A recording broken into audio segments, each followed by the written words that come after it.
Hi, this is Harold Szymanski, back with Stacey Koprince. Hi, Stacey. Hello. I have a fun game to play with you today. Let's do it. Which is, what part of the math section of the GMAT or GRE do you like the least? My least favorite that hits on both exams is what are called combinatorics questions. Okay. And these questions are like, Marcia and Jan and Cindy and Bobby and Peter and Greg are sitting around a table, but Marcia and Jan won't sit next to each other, and Cindy must sit next to Bobby. And what are the number of ways that they could sit around the table? I hate these questions. Totally hate these questions. Right, yeah. Usually I will just guess a random, unless it's something that's easy enough that I can literally just write out the different combinations. It's like that few number of combinations. I literally will just guess and move on.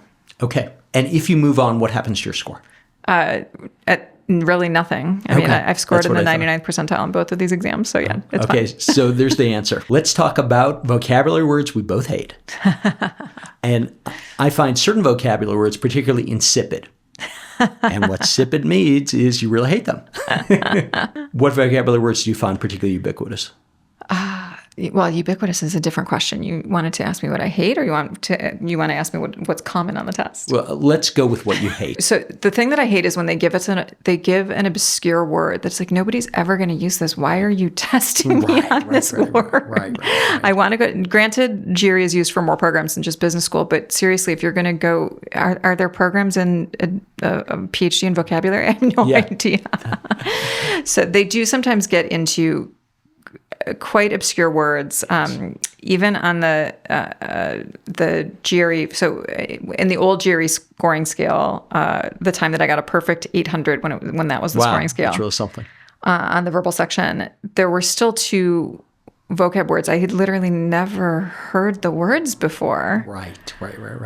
And yet you still got an 800. And yet I still got an 800. I had sort of a vague idea, like, oh, is this a positive connotation or is this a negative connotation? I was like, I might have sort of heard this word before. I've never heard anybody use this word before. And when that happens, first of all, you really can't just guess. You don't need to get everything right to get a good score on these tests. As I just said, I still got a perfect score, even though there were two words that I didn't know. But sometimes it's enough just to know, it's positive or it's negative or it's, And at that point, you've gone from 5 answers to 3 answers and then 1/3 chance. Exactly. Terrific. And your favorite word? I'm a fan of the word senescence.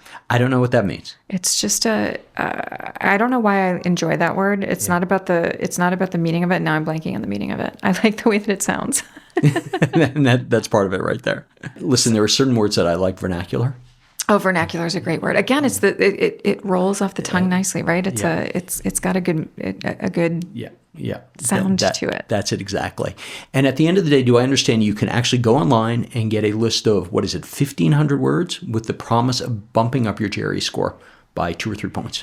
Yeah. So there are words that show up frequently on the GRE. We've done our homework so that you can do your homework with us.